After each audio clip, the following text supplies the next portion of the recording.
Oke, di sini fasisme Jepang. Jadi pada Perang Dunia Kedua di kawasan Asia Pasifik itu Jepang ini berambisi di bawah kekuasaan Kaisar Hirohito. Jadi memiliki tokoh satu. Jadi yang aku sebut tadi tokohnya itu Hirohito, Kaisar Hirohito. Di bawah kendalinya dia berbeda dengan fasisme di wilayah Eropa atau fasisme yang sebelumnya di negara Jerman yang berbasis pada supremasi ras Arya. Nah, ras Arya itu ras Yahudi atau ras unggul. Ideologi Jepang itu malahan berpusat pada konsep Hako-Ichiu. Apa sih Hako-Ichiu? Jadi Hako-Ichiu itu adalah 8 penjuru dunia di bawah satu atap. Jadi seluruh dunia itu berkumpul pada satu atap, yaitu Jepang gitu.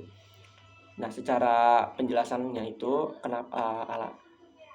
penjelasan apa sih namanya, penjuru dunia ke bawah satu atap itu maksudnya apa sih?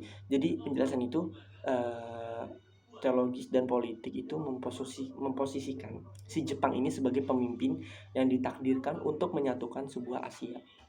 Jadi menyatukan sebuah Asia, nggak cuma Asia Tenggara tapi seluruh Asia, dan juga membebaskan kawasan dari pengaruh kolonialisme Barat. Nah, di sini aku bingung banget karena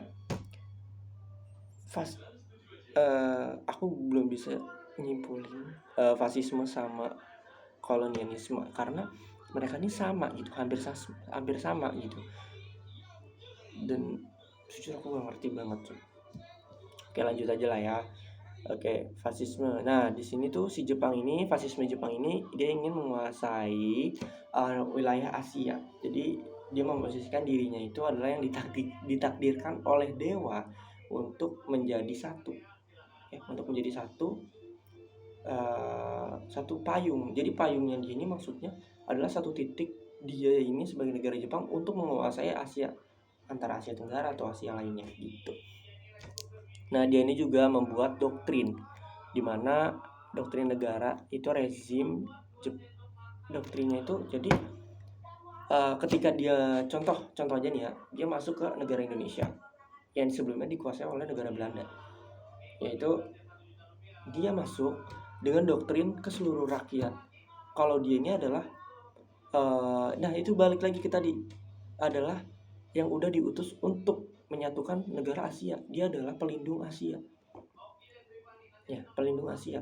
Tapi secara kenyataannya dia ini sebenarnya ingin menguasai dari berbagai elemen atau berbagai sumber daya dari negara Asia gitu.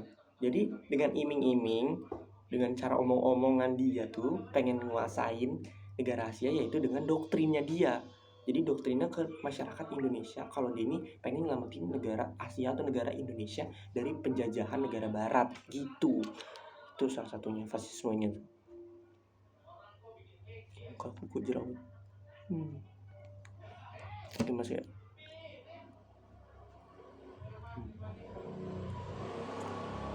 Oke, lanjut ya.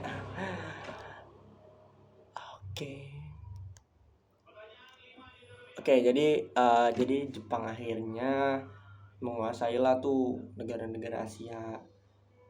Terus mengubah Jepang itu menjadi kekuatan militer yang kuat juga di seluruh Asia, berbenturan dengan kekuatan sekutu gitu. Nah, sekutu nih gimana nih maksudnya nih? Jadi fasisme Jepang ini tadi yang udah aku sebutin, dia ini menguasai negara Asia atau dia punya ideologi lagi. Nah, setiap negara fasis ini memiliki ideologi sendiri tuh. Jadi kayak Jepang ini memiliki ideologi kalau dia ini adalah satu atap dari semua Asia. Jadi semua Asia bertuju pada satu negara dia yang akan melindungi semua Asia, dan dia yang diutuskan untuk menjadi pelindung negara. Tapi pada kenyataannya enggak seperti itu ya. Jadi itu secara pemikirannya Jepang sendiri, tapi Jepang itu nggak sesuai dengan yang dia omongkan gitu ke negara-negara Asia, melainkan dia melakukan penindasan dan juga melakukan hal-hal yang ekstrim gitu di negara-negara Asia yang akhirnya membuat beban pada negara-negara Asia gitu. Dan datanglah